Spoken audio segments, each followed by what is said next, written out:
169 রানের টার্গেট দিল team India বাংলাদেশকে। কে জিতবে কমেন্ট করুন এখনই। আবেদন হয়েছে আউট হওয়ার সম্ভাবনা। এখানে আমার কাছে যেটা মনে হয়েছে যে গ্লাভসে লেগেছে, আমার কাছে মনে হচ্ছে এটা গ্লাভসে লেগেছে।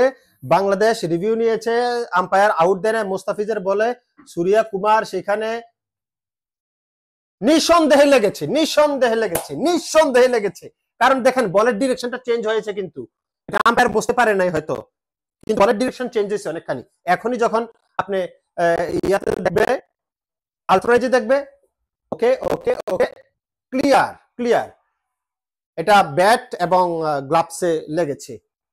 দেখেন দেখেন দেখেন স্পাইকটা দেখা যাবে এখন, এই তো ব্যাটেই লেগেছে, এটা গ্লাভসও লাগে না, ব্যাটেই লেগেছে।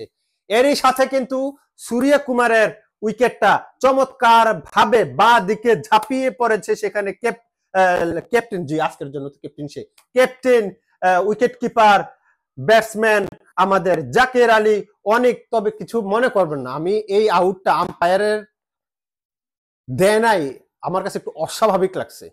এটা খালি চোখে একেবারে ক্লিয়ার আউট, এটা ক্লিয়ার ডিরেকশন চেঞ্জ করছে যে বলের, এটা বোঝা গেছে, আম্পায়ার বুঝতে পারেনি। এনিওয়ে আম্পায়ার ভুল হতে পারে, আম্পায়ারও তো মানুষ, আমরাও মানুষ, আমাদেরও ভুল হতে পারে, আম্পায়ার মানুষ, আম্পায়ারও ভুল হতে পারে।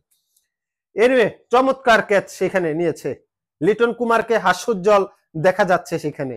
লিটন কুমার আজকে কোমরের ব্যথার জন্য, ইনজুরির জন্য সে আজকে খেলতে পারছে না, আগামীকাল ইনশাল্লাহ খেলতে পারবে পাকিস্তানের সাথে। এই মুহূর্তে উইকেটের পতন ঘটেছে। আমি যে কথাটা বলছিলাম, পাকিস্তান কিন্তু এমন একটা সিচুয়েশন তৈরি করেছিল ভারতের সাথে, যখন 105 রান তাদের উইকেট গেল, তারপর 40 রান পর্যন্ত যাইতে যাইতে আরো 3-4 উইকেট পড়লো, সেখানে প্রেসার ক্রিয়েট করতে পারে নাই। কিন্তু এই জায়গাটায় বাংলাদেশ আপনার যথেষ্ট ভালো পরিমাণে প্রেসার ক্রিয়েট করেছে। দেখেন 12 ওভারে 114 রান 4 উইকেটের বিনিময়ে রিশাদ হোসেন ঝুলিয়ে দিয়েছেন, সেখানে 1টি রান পাবেন। বাংলাদেশ এই জায়গাটায় প্রেসার ক্রিয়েট করতে পেরেছে। আমরা বাংলাদেশ যদি 170-এর নিচে ওদেরকে রাখতে, আসলে কোয়াইট ইম্পসিবল। ওদের অনেক ব্যাটসম্যান আছে, ক্রিজে আছে তিলক ভার্মা, 6 মারার কারিগর, তারপর হার্দিক পান্ডিয়া, তারপর আকসার প্যাটেল, এরা ব্যাটসম্যান আছে ভাই, কইয়া লাভ নেই, রাখা যাবে না। 200 প্লাস স্কোর হয়ে যাবে তারপরেও, কারণ 12 ওভারে 114 তো, আর 8 ওভার আছে, 8 ওভারে মিনিমাম 80 রান করে ফেলবে, 10 করে রান তুলতে পারবে ওরা, 200 প্লাস স্কোর হয়ে যাবে। তবে বাংলাদেশের এই জায়গাটায় কাজ করতে হবে। বাংলাদেশ ওই যে ইয়াকে বল দেওয়া যাবে না, কি নাম, সাইফুদ্দিনকে বল দেওয়া যাবে না। সাইফুদ্দিনের পরিবর্তে সাইফ হাসান যে অফ স্পিনার করেছিল, সে কিন্তু ভালো বল করেছিল। আমার কাছে মনে হচ্ছে যে সাইফুদ্দিনের জায়গাটায় যদি সাইফ হাসানকে দিয়ে ট্রাই করে আরো 2 ওভার, তাহলে আমার কাছে মনে হয় যে অব্রেক বল ভালোই করছিল। অভিষেক শর্মা, ব্যাড লাক অভিষেক শর্মার জন্য, খারাপ লাগতেছে আমার কাছে। সূর্য কুমার এটা ইজি আউট, অভিষেক শর্মার জন্য খারাপ লাগে। বেচারা এইভাবে মারতেছিল, বেচারার কোনো দোষ নাই, ভুল নেই, কিছু নাই। বেচারা স্ট্রাইকও ছিল না, নন স্ট্রাইক থেকে রান আউট হয়ে গেছে, এটা একটা জিনিসটা অন্যরকম না।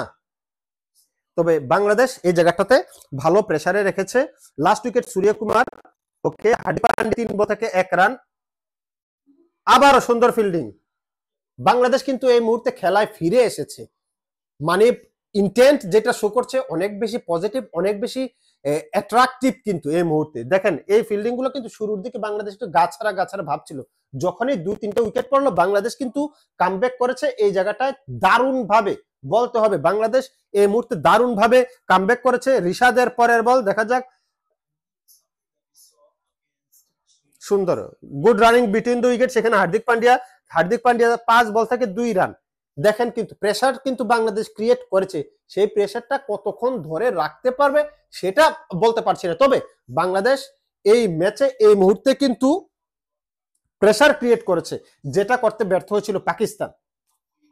পাকিস্তানও কিন্তু টিম ইন্ডিয়ার উইকেট ফালাইছিল, কিন্তু তারপরে ওরা মার খেয়েছে, কারণ ওরা প্রেসার ক্রিয়েট করতে পারে না, অ্যাট্রাকটিভ মানে ক্রিকেট খেলতে পারেনি, আগ্রাসিভ ক্রিকেটটা খেলতে পারেনি। বাংলাদেশের ভিতরে এখন কিন্তু বাজে বলছিল লেগ স্ট্যাম্পের বাইরে, তারপরে মনে হয় 2 রান না 1 রান। যে অ্যাগ্রেসিভ ভাবটা বাংলাদেশে, যেটা বারবার আমি বলতে চাচ্ছিলাম, খেলায় হার জিত আছে ভাই, আমাদের ওদের সাথে হারানোর কিছু নাই। ওরা সুপার বেটার ক্রিকেট খেলে, ক্রিকেট টিম ওরা আমাদের চেতে, কিন্তু আমরা কেন এগ্রেসিভ হব না, কেন এগ্রেসিভ ক্রিকেটটা খেলবো না, ইন্টেন্টে শো করবো না, আমরা ট্রাই কেন করবো না আমাদের 100% দিয়ে, সেই জায়গাটাতে আমি খুশি 6 মারে দিছে। আমি যে কথাটা বলছিলাম একটু আগে, যে ওদের ব্যাটিং লাইন আপ প্রথম থেকে শুরু করে 8 নাম্বার পর্যন্ত 9 নাম্বার পর্যন্ত ছক্কা হাঁকানোর মতো এবিলিটি ওদের আছে। এই যে তিলক ভার্মা, এটা মারছে কি হার্দিক পান্ডিয়া? হ্যাঁ, হার্দিক পান্ডিয়া মারছে।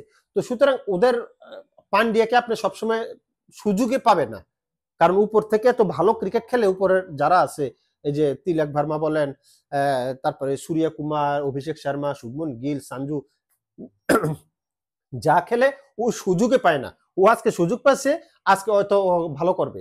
কিন্তু আমি যেটা বলতে চাচ্ছি, বাংলাদেশ ম্যাচ হেরে যাক, ম্যাচ হয়তো আমরা হারতেই পারি, হারার পসিবিলিটি বেশি, বাট আমার কথা হচ্ছে খেলার ভিতরে আমাদের সেই মনোভাবটা থাকতে হবে এগ্রেসিভ, যে আমরা হ্যাঁ ভাই আমরা হারবো, কিন্তু আমরা এগ্রেসিভ ক্রিকেট খেলবো, আমরা প্রতিদ্বন্দ্বিতা করার ট্রাই করব।